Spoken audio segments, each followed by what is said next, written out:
Ahoj! Dneska naše pozvání přijala Monča Němečková z Eat Your Fears. Spolu s Míšou napsali kuchařku jednoduše pro všechny, odkaz najdete pod videem a dnes holky spolu budou vytvářet kešu rohlíčky, já se budu starat o technický zázemí a budu vrchní ochutnávač. Přidávám kormidlo a je to vaše. My jsme si pro vás nachystali recepty na low carb vánoční cukroví. Máme tady 4 recepty, z toho jeden je takový bonusový, extra rychlý, že ho můžete udělat klidně i v den Vánoc. Ten je náš oblíbený. Ten první jsou cashew rohlíčky. Udělali jsme tuto alternativu, protože nám moc nechutnají vanilkový rohlíčky. Tady v tom jsou jenom ořechy, kokos, pak nějaký máslo, jeden žloutek a xylitol. A máme v tom mouky cashew mouku z léřských ořechů, máme tam gramáž 100 gramů, 100 gramů a 50 gramů kokosu. Tak. Ještě, aby jsme tomu dodali takový šmrnc, tak tam dáme kůru z citronu. Ta tam je hodně zajímavá. Dělá to takovou vánoční atmosféru. My jdeme teda míchat. Je to úplně jednoduchý. Všechno smícháme dohromady. Jo, jenom žloutek. Já tam zatím dám máslo. Másla máme 55 gramů. Rozpustili jsme ho v plecháčku na sporáku, takže ho tam vliju.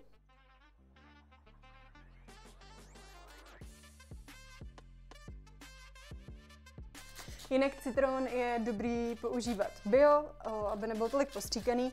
Pokud byste koupili obyčejný, tak ho doporučuji dát předem do vody s jablečným octem a pak ho pořádně opláchnout. Samozřejmě opláchnout i ten bio, ale není to pak tak nutné dělat tak pečlivě. Teď tam dáme xylitol a teď už to jenom zamícháme.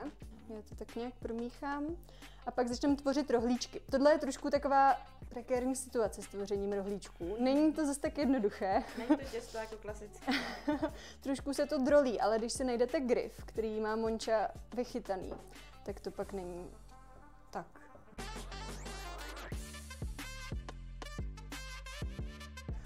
Takže já jsem si vždycky vzala jenom malý kousek těsta do ruky, jenom jsem to zmačkla několikrát proti sobě a pak už jsem tvarovala rohlíček. Krásný, takový bumerang. Je fakt, že jsem je vždycky měla takový tlustý, takže můžete klidně zkusit udělat o maličko tenčí. Ale je pravda, že oni čím jsou tlustší, tak tím jsou lepší, mi přijde. Oni nejsou pak vysušený a takový. A drží krásně. V této várce je kokos místo kokosové mouky, kterou jsme tam dávali běžně minulý roky, takže pokud někdo znáte recept, tak jsme to trošku proměnili, ale drží to s ním krásně a je výhoda, že kokos máte doma spíš než kokosovou mouku, takže je to takové dostupnější hned.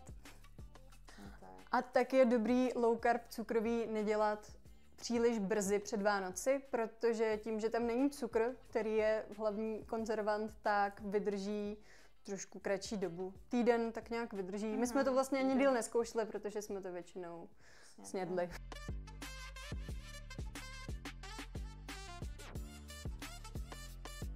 Tadada! Tak, máme hotovo. Vyšlo nám to asi na 25 rohlíčků a předehříváme si troubu a dáme přibližně na 8 minut.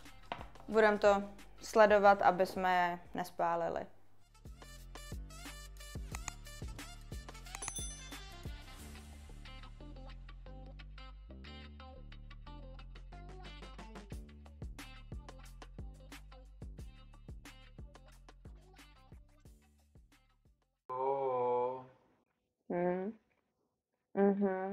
To jsou prostě dobrý rohlíčky. Nějak vanilkový. Konečně pořádný rohlík. My se s vámi pro dnešek loučíme. Tak čau! Tak čau!